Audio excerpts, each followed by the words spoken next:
Welcome, everybody. I'm very happy to introduce our speaker today, Dr. Terry. Therneau needs no introduction, but I anyway. Many of you will know him from work in survival analysis and these books, Therneau and Branch, about extending the COPS model. Also well known for developing and maintaining the survival library and other packages which are existing and some yet to be released. Terry got his BA mathematics from St. Olaf College in 1975, at which point he got a job in the Mayo Clinic. He then did his PhD at Stanford, graduated 1985. Great. 83.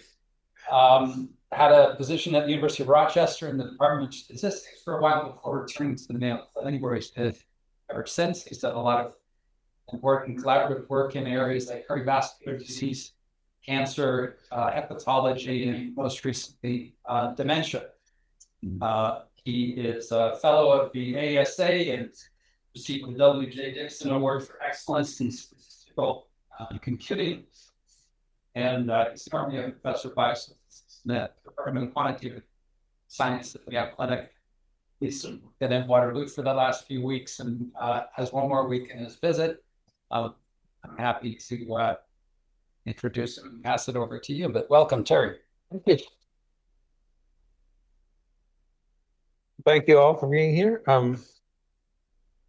Okay, that didn't work. That work. Okay, there's got to be some button that moves to the next slide. Oh, come on, you don't have to do that, do you? Oh, there it is. I had to go up, not down. Okay. Things that, technically challenging. So just this is my vita, my history. I grew up on a dairy farm in southeast Minnesota, and I tell people that milking cows is one of the better inducements to higher education. Don't want to do that for a living. Went to St. Olaf College, as Richard said. I ended back on the farm for a year for family reasons, and then I became a computer programmer, which is the luckiest thing I've done because I wanted to do computer programming because I was a math major. I thought math was boring, was interesting, but why? It was just kind of, why would you do that? Got a job, and I wasn't really qualified as a computer programmer, and I got one offer, and it turned out to be working for statisticians at Mayo Clinic. And 3 years of that, I realized that's what I want to do. So I went back to graduate school, got a PhD, got a job at Rochester, and then I got hired back to Mayo Clinic, and I've been there since. Okay, it's that one. So I'm going to use data examples from the Mayo Clinic study of aging, which is something I'm working on now. It's an age and sex stratified random sample from Olmsted County, Minnesota. Olmsted County is one of the few places in the U.S., maybe the only place in the U.S., where we have a complete census of the county and agreement from all providers of care to share our medical records for research. So we have the whole group. So we can really do population research. We took an age and sex stratified sample because you obviously don't want to represent the older people. It started in 2004. There's about 6,000 people total in the study, 2,000 active at any given time. And so as people have died or left the study, we recruit new waves. And one of the fundamental models of in dementia has been something called the Jack model that people have thought about for a long time. You couldn't go to a dementia meeting without seeing this picture at least 6 times over the last 10 years, where the idea was that there's that cognitive decline, that there are different systems would come in different waves. So first you lose this. So maybe you get amyloid first. Maybe amyloid shows up first. Oh boy, you can't move this very easy. Amyloid shows up first, and then you get some tau. Then you start seeing cognitive aging and so on. So this is a motivational model that really influenced the field. And one of the things that helped make it popular is when you look at actual data on amyloid accumulation in the head using PET, the left-hand side is a whole bunch of traces of people. It's not all of our people. I had to thin it out to make a plot. The right-hand side is what happens if you shift them so that they line up. And amyloid is this odd thing. It looks like that people gain it, and then there's some point where the recycling mechanism breaks down, and you start accumulating it. It's got this lovely elbow. It's really unusual in biology. And so that really looks like it fits into the Jack model. Um, and and the amyloid hypothesis has been out there for years, says that they know patients with Alzheimer's disease, if you do an autopsy, you see all these beta amyloid plaques in the head. And you see neurofibrillary tangles. In 2004, Klunk showed that Pittsburgh compound B was effective for imaging PET in the brain, and that and the autopsy showed that it actually images amyloid, you can see. And so you got this really wonderful thing that there's a story and there was a marker that worked, and so everybody studied amyloid for a long time. Is it causative? That's a big question. A big question. But in any case, autopsy is the gold standard, and it's seen in vivo. It's there. Okay. Now I'm going to take a sidetrack. In statistics, we commonly do linear models, logistic regression models, and we could do the mixed effects versions of those too. And one way to think about them, it's really interesting. A linear model, if I have, this is actually fitting a linear model to the amyloid data. If I fit a linear model with a spline for age and a linear effect of, and an added effect of amyloid, or actually this is for of a gene on your amyloid thing, a linear model things shift up and down. Okay, if I fit a model where my y variable is the probability that your centiloid level is over 26, the effect of a logistic model shifts things left to right. It turns out the Jack model is really just a GLM. It really is.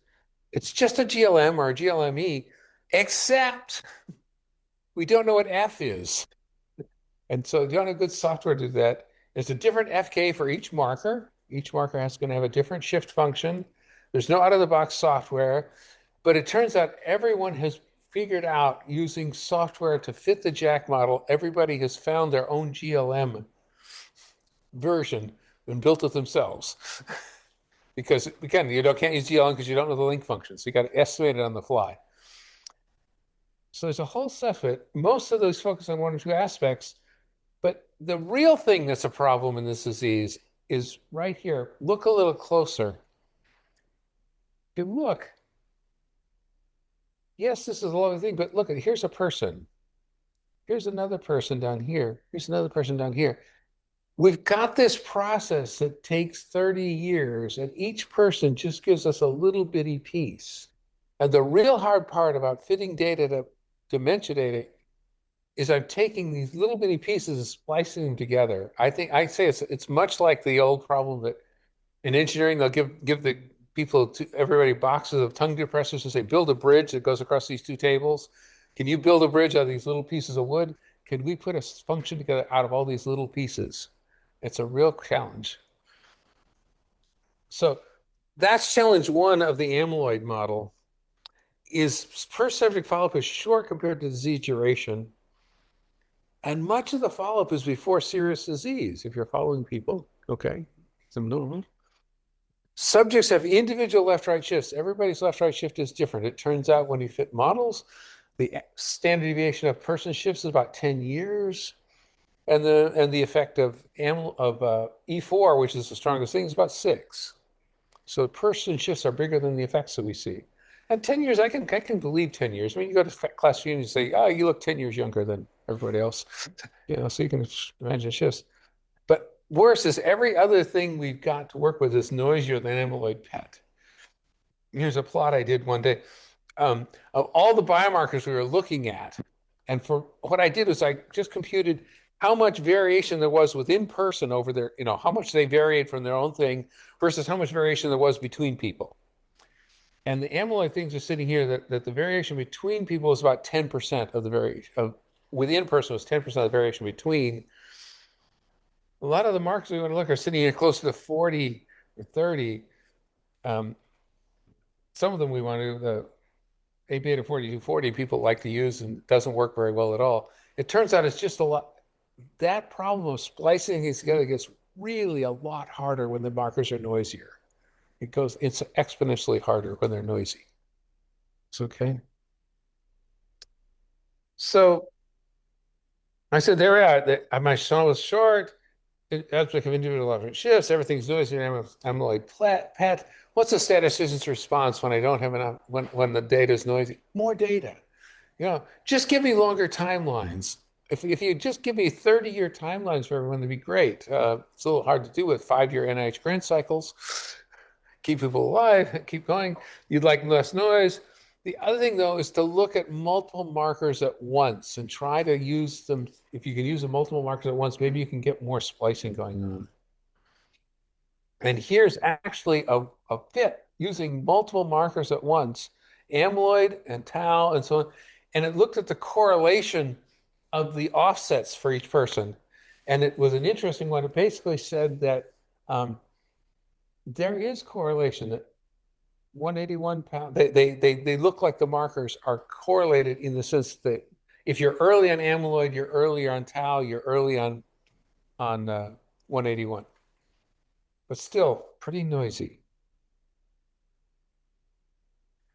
So we spent a lot of time working on this and a lot of time thinking about the Jack model. And I said, I need to rethink here. The first was that these fits are really slow when I try to fit the Jack model multivariately.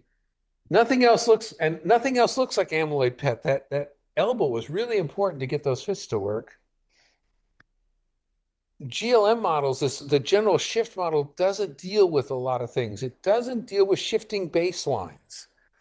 Okay, the left-right shift models don't deal with the fact that I might have batch effects for blood biomarkers. One lab is a little higher than others. I've got problems with renal clearance, that some people's biomarker is higher than others just because their renal clearance is bad, so not clearing it as fast. I've got practice effect, which is really nasty, that when you're dealing with cognitive testing, the second time you take a cognitive test, you always do better because you remember the questions. And so when you do cognitive testing, you try to fit these left-right shift models. It looks like the second time you take a test, you got 5 years younger. Doesn't quite work out. How do you deal with that? And so we also said autopsy studies have come through that nobody has pure disease. There's actually multiple processes going on here. And when you look at people, there is no one who has pure amyloidosis in their brain. They've all got amyloidosis. They've got cerebral vascular compromise.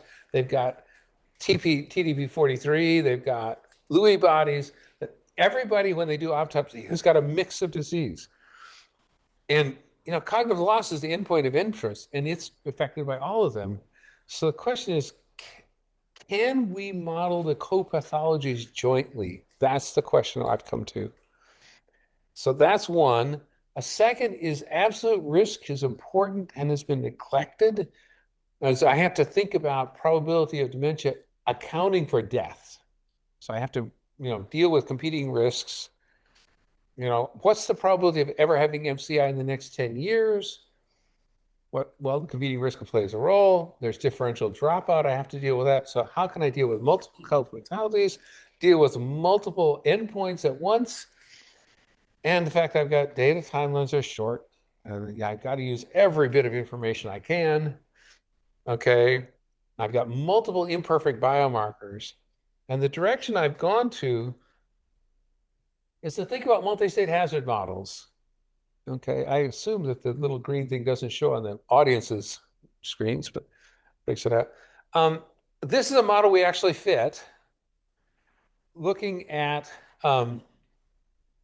this is a few years ago, but this was looking at, do you have amyloid markers? Yes, no. So Dr. Jack just said you got positive or negative amyloid markers, and you have positive or negative neuro loss markers. In this case, he was using cortical thickness as a marker of neurons losing neurons, and so you could be plus minus, and you had dementia. And of course, there's arrows to death from everything. I put the arrows to death as red.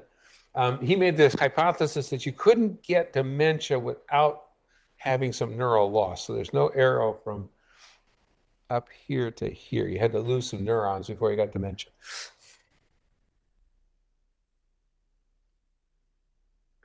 And I'm actually thinking about doing this, saying, well, what if we actually are expanding this to cognitively unimpaired. MCI in dementia, not just saying demented, not demented, but make the cognitive unimpaired a little bit more thing. So multi-state hazard models are neat because you can understand relative hazard by looking at subsets of states.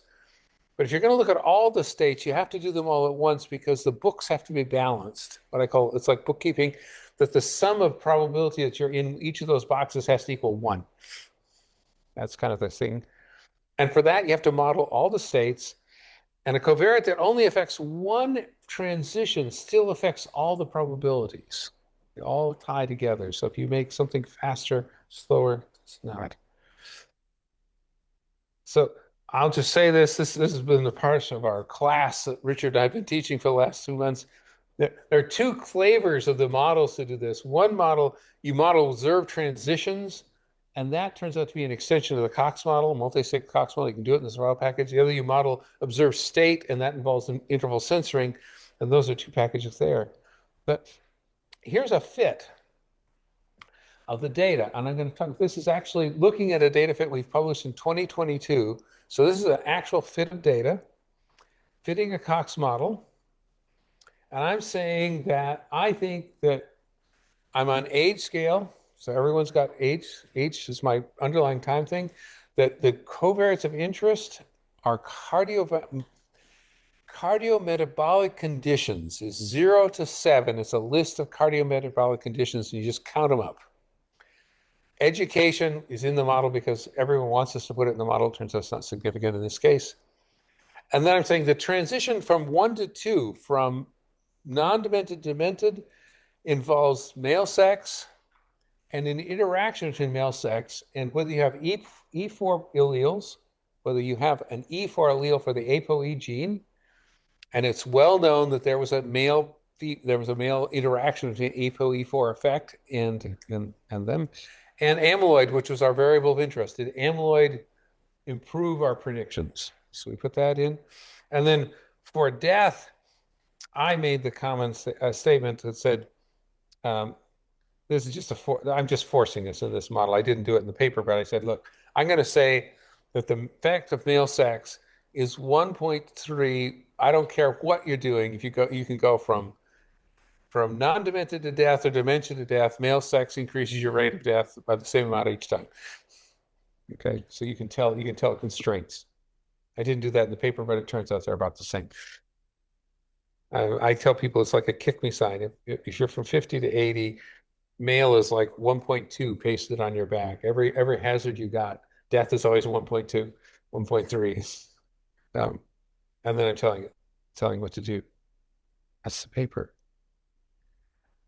When you're done with it, you fit the model, you get probability and state curves. And the probability and state curves, you start with a starting point of 0.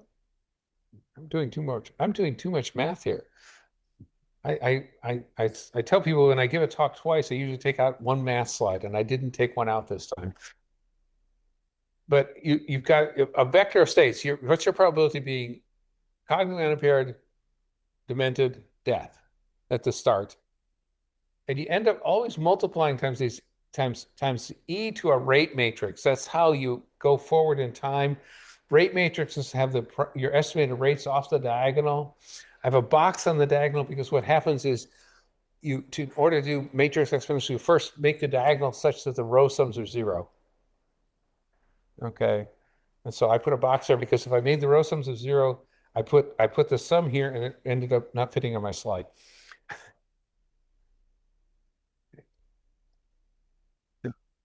Okay. Geez, I feel like I'm not, well, I'm just going to do it. In case the computation is difficult for a simple multi-state hazard model, which I fit with Cox model, you solve for beta. For given X, you compute P. For interval censored, it's a little harder if you're doing interval censored data and you're counting for interval censoring. You actually have to, for every person at every iteration, you have to get their curve, and then you compare their data to their curve. So that's how the code works. But here's a model, another model. It's a little bit more, yeah, okay. I feel like I'm going too fast. Oh, what am I at? Oh, geez. Oh, I'm going fast. This is another model which I used interval sensitive, where I said, think about an underlying state of amyloidosis, and I'm just going to call it A0, A1, A2, A3, and death.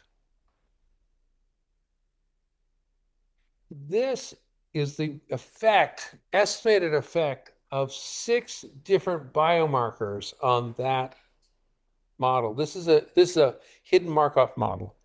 So I'm saying, and the hidden Markov model says that for amyloid, this is PIB, which this is amyloid PET measured with, sorry, amyloid measured with PET, positive emission tomography, the most expensive one.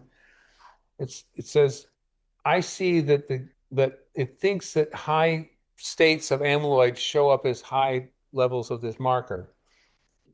It says that for this noting, this marker, which is Lilly p-tau, I'm sorry, this one, Fuji p-tau17, that it actually discriminates the lower levels better. To see that the densities are different.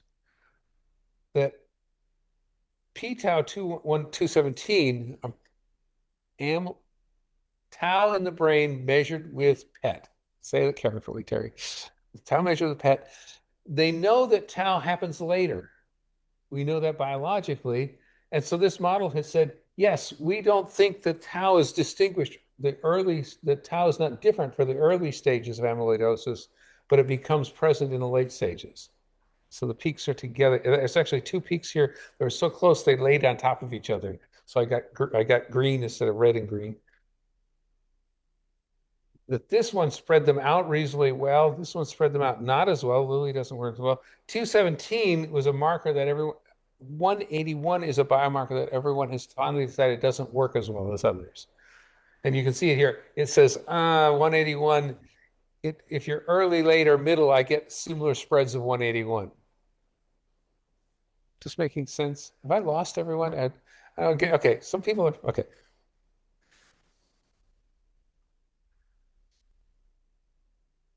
Here's another fit of a multi-state model. This one I'm going to I think that I'm going to think there are 3 N's, neurodeath, N0, N1, and 2. Why, by the way, when you do these multi-state hidden Markov models, how do you choose how many states you have? You pick a number out of the air. So I purposely used 4 for one of my slides and 3 for the other to make it clear that I'm picking that number out of the air. Okay. And I had a discussion at a dinner table with someone that said, you know, when you actually do this stuff, if you do principal components and you do latent traits and so on, if you really try to figure out how many there are, you always end up with 2 or 3 or 4. You never end up with 5, 6, 7. They always end up as that many.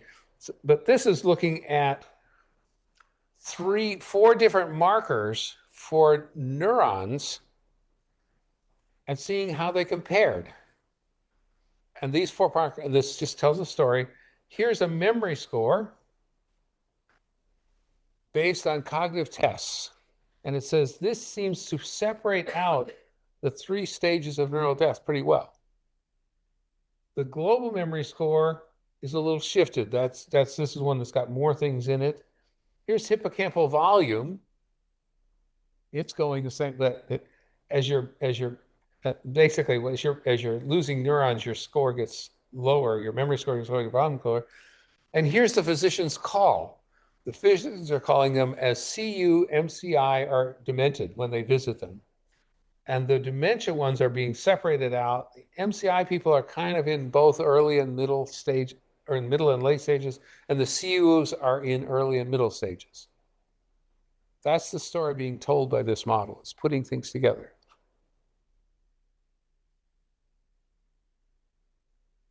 This is where I'm going. This is the model I want to fit.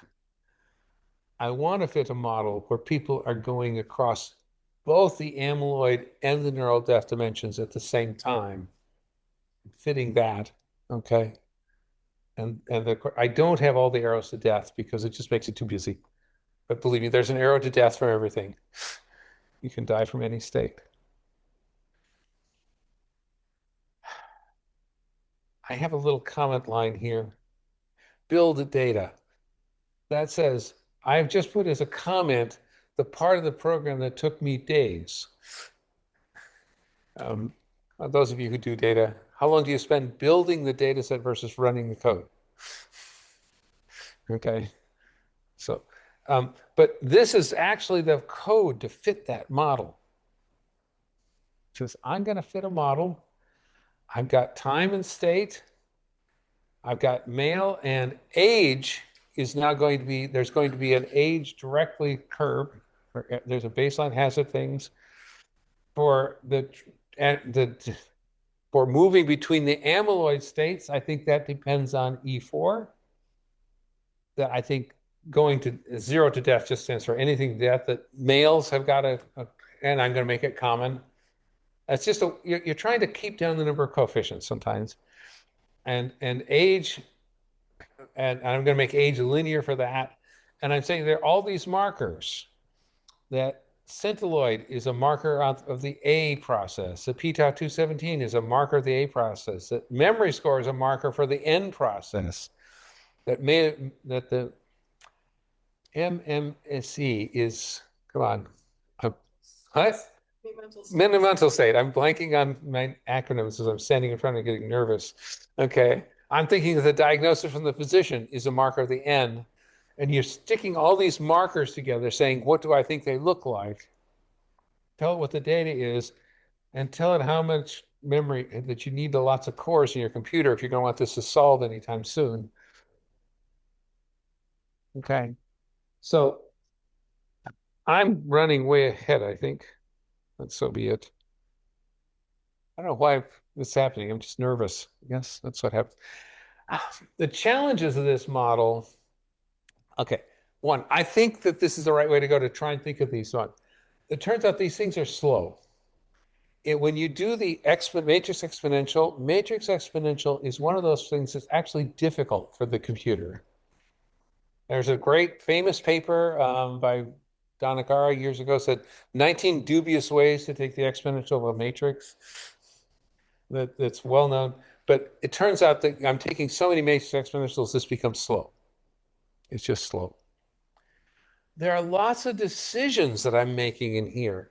How many states did I have for these things? Did I do, how many, do I want to do this three-dimensional? So I've got cerebral vascular disease, which Dr. Prashanti is mostly interested in, the markers for CVD and neural loss and amyloid at the same time. And if I do that, do I want it to be 3 by 3 by 3 or 3 by 4 by 3? How do I, all those choices. You think that some of the effects are log linear. It turns out that, at least our early examination, most of the transitions to age can be thought of as log linear. So it makes it a little easier. Just need to intercept an age for the baseline hazard coefficient. But not for other things. It turns out that the transition to dementia is not quite log linear. You need a spline for it. And it turned out, so I ended up with 12 coefficients here. I ended up with 51 here. I said, assume that the E4 is important for A for not for N, but the effect of E4 on going from A0 to A1 and from A1 to A2 is not necessary. And there was 2 more coefficients. Hypertension was this one. There was 9 more coefficients. And there were 9 here. There was memory scores. I ended up, when I'm trying to write this, I have 80 coefficients, I think, in this model. And this is where I'm stuck. I don't have this fit running yet. The question is, how do I fit this? How do I make this code actually run? It's tough. But more importantly, if I get it fit, how do I understand it when you've got too many things? So I think there's 3 directions, and there I think are big challenges here. There's a bunch of numerical challenges in these models that fitting these multi-state, high-dimensional models is tough. There's the challenge of how do I restrict the coefficients so I can understand them. I think I want to start fitting additive models. And I'm going to say that the effect of amyloid is that E4 affects your amyloid stage, and the effect of E4 on amyloid doesn't depend on where you are in the end part.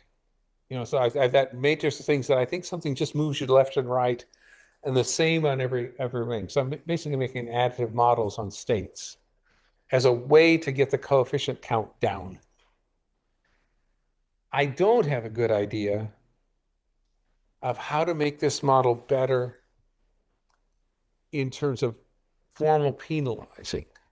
You'd think that there'd be a way to do, L1 penalties or something, but where do I put them and what do I make them and how do I, how would I put penalties into this model and where would I put them? I haven't got a clue yet where I'd put those penalties to make this behave, but it seems like a good idea if I just knew how. And last is summaries. How do I summarize this? And I've run out of slides and time already. I was too fast.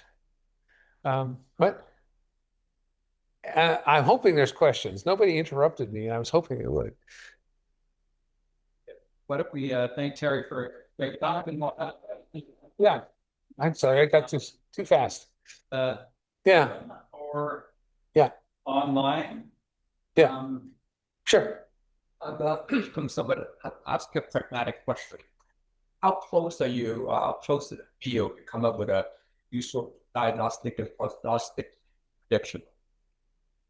Is the limitation the lack of biomarkers, or simply not have a fundamental understanding of biology? What's the modeling on it? Okay, so you can look online. We have okay. We have calculators online that, given your age, sex, E4, and amyloid, draw a picture of your risk of dementia in the next 10 years, in the next 20 years. And those curves separate a bit, okay? That's the best you can do. I can tell you that your probability of dementia in the next 10 years is 5% versus 15%. But I can't say, you're going to be it. I do not. Okay. I don't know. How good are you at predicting who's going to die this next week? But yeah, this is going to suggest that I think so. I mean, now you're asking a philosophical question, which is a real hard one. No, all the people in individualized medicine are saying, I could predict each person. That's, there's this goal. And I personally think that's a search for El Dorado. But there is a dust gets people need to be aware of that. There is a perception for the public that with enough money left time, there'd be better coverage. Yes, there's a perception that with enough data that the machine learning people can, can find anything. And they can't. I mean, I agree with you. I mean, there's this huge hope for that. Here I'm trying to understand what factors are helping to do the dementia is hard because I know that there's the cerebrovascular process is going on, the amyloid process is going on, the Lewy body process is going on. We have no markers for Lewy bodies that I know of other than autopsy. I tell people sometimes that one of the problems we face in this is I've worked in pathology for decades. I can do fine needle biopsy and really get the answer. Anyone interested in fine needle biopsy your brain while you're still living? The answer is no. So we don't have pathology till the end of the day. Up to tell people what's missing. So scientists work on other aspects, better biomarkers, better understanding of the basic biology. Can you give guidance to correct where one should go? No, I can't. I mean, if I had that, there's a problem there that there's both people who are arguing that there should be there's dimensions of this problem that have not been addressed. And some of them have not been addressed because there's really hard to find ways to measure it. Okay, so there's now some people in our group who are working hard trying to think if there's a way to create a marker using imaging of inflammation in the brain. Do you have some things going on there? It turns out there's no good ones yet, none. And so there's a whole there's a cadre at the meetings every year who says, we've been ignoring inflammation. It's an important part of the dementia process. And I think they've got a point. And there's ancillary evidence, but where's your measurement? What can I do until you got one? So that's best I can do. I'm trying to figure out what I can do with the data I have. Yeah. Dr. I have a full bunch of questions. If you don't mind, I will email you. Oh, by all means. But I have some questions which I like to ask now. So, and my question relates to yes/no dementia, which is very binary and very non-specific. And you have data on continuous measure of test performance, which may not be best, but may be better explanatory related to the features that you insert in a model. So I wonder why you selected to go with this yes/no diagnosis, which is very, in my opinion, non-specific. And my other question is with regards to why do we look at age 50 and follow and at best case scenario 30 and follow? Shouldn't we look at aging process from womb to tomb? Like you said, that's at endpoint. But beginning is have the neural tube develop in maternal body, right? So how would you look into that? And third question is sex specificity, because you look and put male sex in a model as one of the variables. And I think that they have enough evidence to say the aging process would at least crudely differ between males and females if we even look at crude. And then Gaussian distribution is the last point. What do we do with this point versus everything else? So if you can think more like from your experience, and I know Okay. you have some answers. Well, Can you repeat the question you're about? Yes. Parts. I lost the first one by the time of the end. Okay, so repeat the first one. Yeah, first one was, why did you look at dementia outcome in Cox regression as yes/no? Okay, so because that's what my investigator wanted to do, and I'm learning this. So there's interesting is that in this study, this is an interesting problem that we have we have people who come in they're supposed to come in every 15 months and get assessed. And if they're in a 15-month assessment, they are assessed as cognitively unimpaired, mild cognitive impairment, demented by a set of three people, a clinical neurologist, a basic physician, and a psychologist, gather for a consensus diagnosis of that. And they don't look at the one they gave last time. So they try to give a clean one. So that has been a reliable number that we thought we had. Okay. Do you believe it is truly reflection of aging process or state of a person to say, yes, mild cognitive impairment, yes, demented, no demented? So like in your opinion, does it make sense? I think so. Okay. But I was going to say that the second problem is that when people decide to not come back, because we're in this special place in Olmsted County, we have all medical records, we can pull their medical records. So people who have not come back for 30 months, and you put on the list, there's a set of nurse abstractors who then pull their charts. And from the chart, from their standard medical records, they can determine dementia, non-dementia, but they cannot distinguish mild cognitive impairment. Okay? Because it's just physician visits. Then it's a process. Right, but I'm saying I've got a half of my dementias are diagnosed off study. People leave the study systematically. It's non-random dropout. They drop out when they're becoming more cognitively declined. If I use only dementia, I can do an analysis that does not have to deal with informative dropout. Because I don't have informative dropout with dementia because I have this complete follow-up. One of the advantages of the multi-state interval censored, more complex models, I'm actually going to be able to use that data for MCI as well. So yes, we've used MCI. The problem with cognitive testing is really the what's the word? The retest problem, that people do better the second time they take it. And the third time they take it, they do a little better yet. Okay. The learning problem. And so it makes it really difficult to do some things with the cognitive variables, even though you think those are the real ones I care about. More so. And maybe asking people, how do you function, rather than like, are they able to maintain their rights? Yes. Yeah. Okay. So in one sense, your question is, last time I looked, the data set I was working with had 242 variables.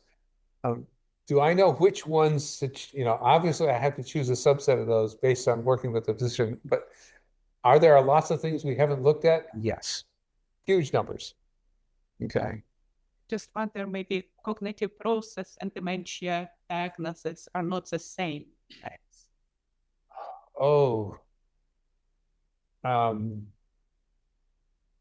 Certainly there are dimension aspects of the cognitive process that are not reflected in MCI dementia. That's certainly a part of it. Yeah. It's certainly more complicated than that. And let's ask a question online to continue the discussion, but I'm going to read a question or two from online, and if you could repeat it or summarize it and then answer it, that'd be helpful for people that can't hear me.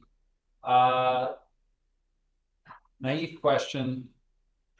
Would you consider adopting a Bayesian approach? Might that help stabilize / penalize things? That feasible for this? So the answer is a Bayesian approach feasible to stabilize, penalize things? Well, as I said, the problem, I do think the penalization makes sense, and I'm not quite sure what to penalize. Okay. So a Bayes is a prior, I see a Bayes as just a penalty. It's a way of, I don't see much difference between a Bayesian and a lasso. You got to decide what you're penalizing. What am I going to penalize in this model? Am I going to make the coefficients for the sex coefficient be similar for transitions from CU to MCI and from MCI to, should those coefficients be similar? Is that what I want to penalize? What do I want to do? Okay, so yes, I could put priors on individual coefficients, and that will make them all sit closer to 0, which is not a bad idea. But a Bayesian is a tool, but I don't yet know where to put my thumb on the scale. I guess to ask a question, could you clarify? Like, I think there's 2 different classes of models that you're talking about. One with the states defined based on measurable things, and then the other where they're conceptual, but you've got markers that help define them. Can you just talk a little bit about that? So I can take a model like this and I can think about it 2 ways. I can say there was a measurement that said you were A0, A1, or A2. So that might be, I might define A0, A1, A2 is the day that you showed up. A1 is the first time you showed up with a centiloid level of above 32. I think 32. I have to keep switching because we did everything in terms of the units of our scanner, which are SUBRs, and then we changed the centiloids recently. And I keep trying to change units.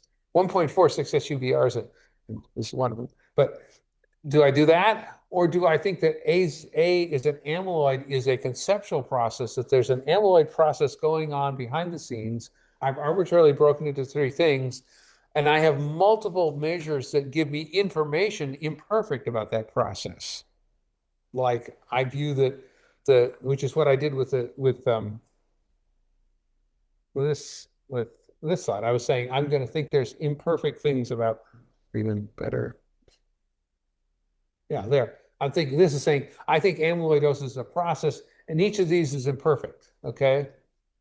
So the fixed way would have said, I'm going to just take this marker and say, if you're 1 point, and I have this thing's on SCD-RCL, if you're less than 1.25, you are A0, and if you're 1.25 to 1.4, you're A1, and I just said, that's it. And then if I do that, if I make those things hard, then I can use much simpler models. I can use essentially they're extensions of Cox models. They run fast, they're easy to use, they've got lots of nice things about them because they run and they're fast, easy. But you've made two things. You've made it hard edge, if you believe that hard edge, and you've forced yourself to have one marker. Okay, I can't do multiple markers and have them influence things. And I think the multiple markers is something I have to do because we're hitting this is why I have to do it. I'm suddenly getting all these blood-based biomarkers showing up. Every month, there's a new blood-based biomarker that someone's putting in the literature, says, this is a great one, this is a great one. How do I use those things all at once in models to try and understand the data sets? So, yeah. You thought about maybe using like some job problems because like the framework of job problems because you could have your biomarkers to put into the framework and associate with sets of your process. Yeah, he's asked the question, if I thought about using a joint modeling framework for this. Not really. I'll tell you why. There's two reasons. First is just I haven't got around to it. Everything I don't do. One is most of the joint modeling stuff is assuming a linear mixed effects model for the underlying biomarker that's working ahead. And amyloid doesn't look like a linear mixed effects model. So everybody's got their own thing. So it kind of doesn't look like it fits the standard way that people fit them. What? Can also reuse that as data. Yeah, I mean, yeah, people could do it. So, but I'm saying kind of the software out of the box probably doesn't do it. And I don't know if any of the software out of the box handles joint models along with these complicated multi-state pieces. So I'm not as familiar with the software out of the box, but I'm aware of a dimension I haven't explored that I probably should. Is that a good way to put it? About many biomarkers to consider like build one a new one stuff so that we can some sort of balance the goodness and balance of each one of them and in the investment. The question was, could I create some sort of combined biomarkers by doing this? There's two issues there. Well, first is this is a way to okay. I can run these models only in the research setting because in a real clinical setting, when we finally use the biomarkers, nobody can run all of these assays on everybody. It's just too expensive. But in a research setting, I can use this to try and understand which assay I should use. So we're kind of using this more for understanding the data than yeah, and how they relate to each other. Okay, for the 217s, and I've actually now got 4 217s working around. The real question there is, which one should I run? Because they're all supposedly measuring the same thing. So they love what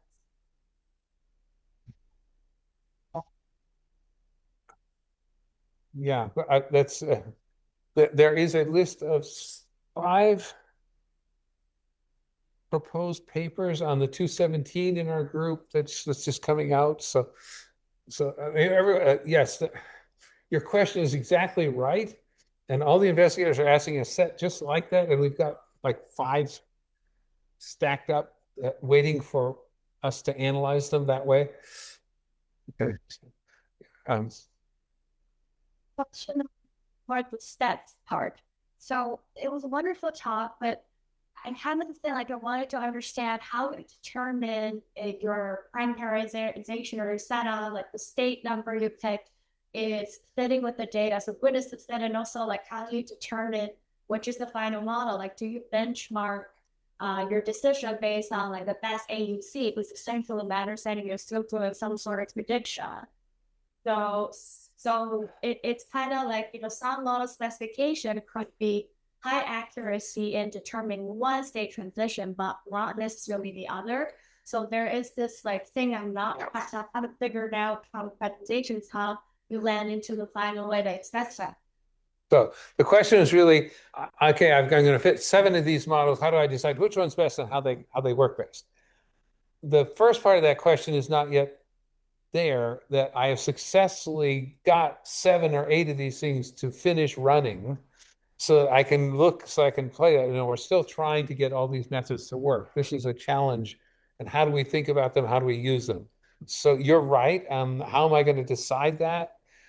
I mean, how did we decide the 2022 paper where we used just demented, non-demented, and did a nice, you know, I liked the paper, it did a nice job, because that's what we could, that's what I was able to compute at the time. It took me months to figure out how to fit that model successfully. Okay. With this, I haven't still published this part yet because I'm not completely sure I got the code right, but it's telling you what's going on. So this is a talk about challenges in this field, and they're mathematical statistical challenges that I haven't solved yet. So it's not the usual talk where there's challenges, I'll show you how to solve them all. Challenges, I want you to tell me how to solve them all. Okay. Can we just ask a question online? Yeah. We haven't got to. I just want to, thanks so much for a wonderful talk. When you mentioned that mostly it'll be 4 or 5 states in models, are there concerns or issues? For example, models, fitting, interpretation, building the data, when there's more states, like 7 or 10 states. Gotta be summarize that for that. Yeah, the question was, how am I going to deal with this? How do I think about summarize this when I get more states, 7 or 8 or 9 or 10? That's a good question, because I still am working, trying to understand that myself. I'm hoping that when I look at the 3 by 3, I can think of that as an additive 3 by 3, and so I'll be able to understand it. Okay, but I think if I make them 9 separate states, which is like making them all 9 separate states and thinking they're all different, is like having a set of 4 covariates in my linear model and putting all interactions of all orders in. Okay, it may fit better. Am I ever going to figure out what those coefficients mean? So we always draw that line between practicality and reality. What's real? It's really complicated, but practically will fit these simpler models or put really severe additive and linear constraints on them. Could you say something about computing time?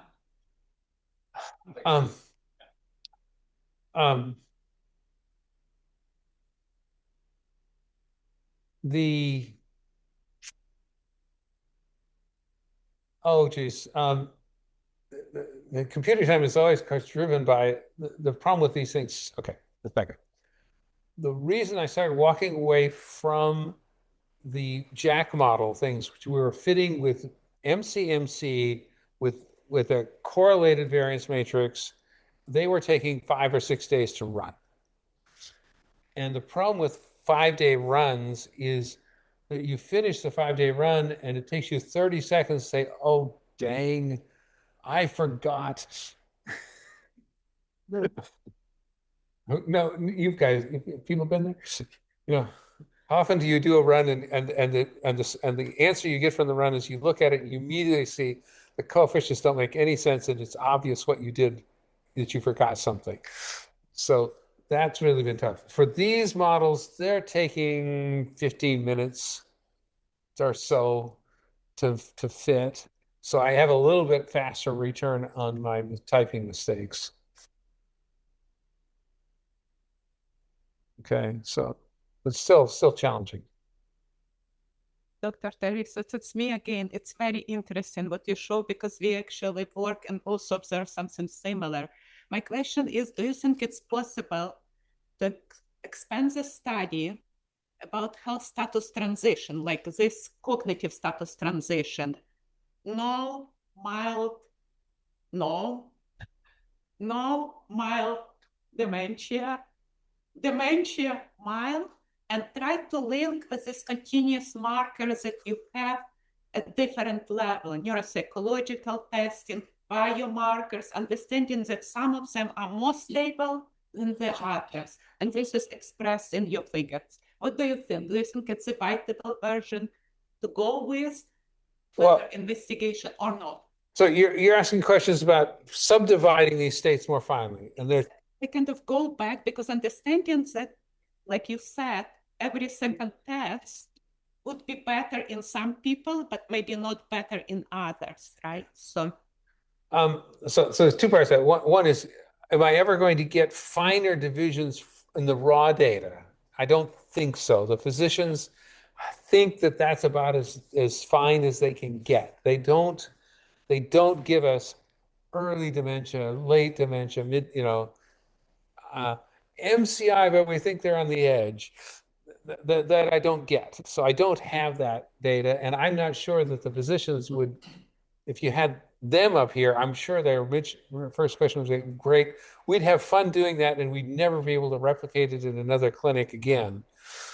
So there's that. The second is, how much should I divide this? I thought, so the making this 4 was an unusual thing. The physicians only think at 3.